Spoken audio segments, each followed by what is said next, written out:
Sa puso ng maingay na Manila, ako at ang kaibigan kong si Alex ay natagpuan ang aming sarili sa isang madilim at maulan na gabi, nagmamadaling humihingi ng taksi. Ang mga ilaw na neon ay paminsan-minsan na lang sumisilay sa kalawakan, habang ang mga headlight ng taksi ay nagbibigay ng nakakatakot na ning-ning sa basang kalsada. Kami pagod na. Nais nang makatakas mula sa kaguluhan ng lungsod at makauwi na. Huminga ako ng malalim habang sumasakay sa likuran, ngunit hindi ko mapigilang mapaaninag na may kakaibang diwa ang sitwasyon. Ang mata ng driver ay sumalubong sa akin sa salamin ng rear view. Walang emosyon at mas madilim kaysa sa anumang nakita ko. Lalo akong naguguluhan, ngunit pinilit kong ipagwalang bahala ito at tinaalima ang pagbigay ng aming destinasyon. Habang lumalayo ang taksi, ang ingay ng lungsod ay nawala at ang nakakabahalang katahimikan ay umiral.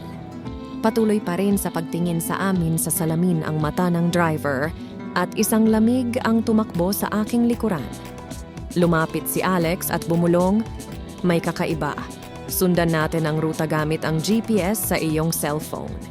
Hinawakan namin ang GPS sa screen at napagtanto namin na malayo na pala ang taksi sa aming tamang ruta. Ang takot ay sumakal sa dibdib ko at nagtanong ako sa driver. Ang sagot niya ay isang nakatatakot na tawa na nagpadama sa akin ng pangamba. "Pupunta kayo sa isang lugar na hindi nyo pa nararating." Bungad niya ng may kakaibang pagsasalita na para bang galing sa ibang mundo.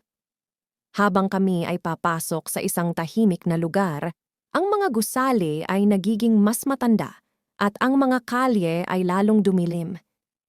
Hindi ko matanggal sa aking isip ang pakiramdam na may mga mata na sumusubaybay sa amin mula sa lilim.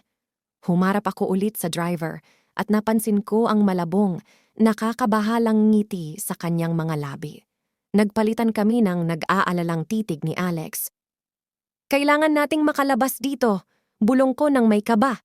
Biglang huminto ang taksi sa harap ng isang lumang, sira-sirang mansyon sa dulo ng isang madilim na eskinita. Puspos ng takot ang puso ko sa pag-unawa na tayo'y nahuli, napaligiran ng isang lugar na tila puno ng masasamang enerhiya. "Hindi tayo pwedeng manatili dito," sabi ni Alex na namumutla ang mukha. Binuksan namin ang pintuan at nagmadaling pumasok sa mansyon na agad nagparamdam ng malamig na simoy ng hangin sa aming mga balat.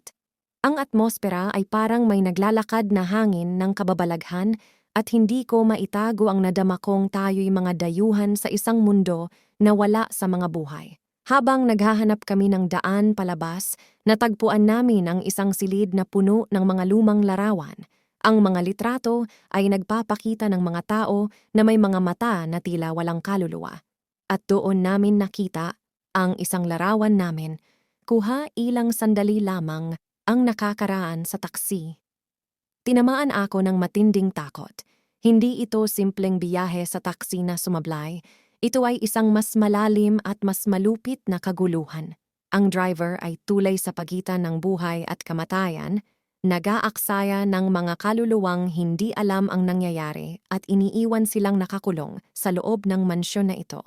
Habang dumadaan ang lamig sa aking katawan, tila isang bulong ang dumapo sa hangin, "Ikaw ang susunod."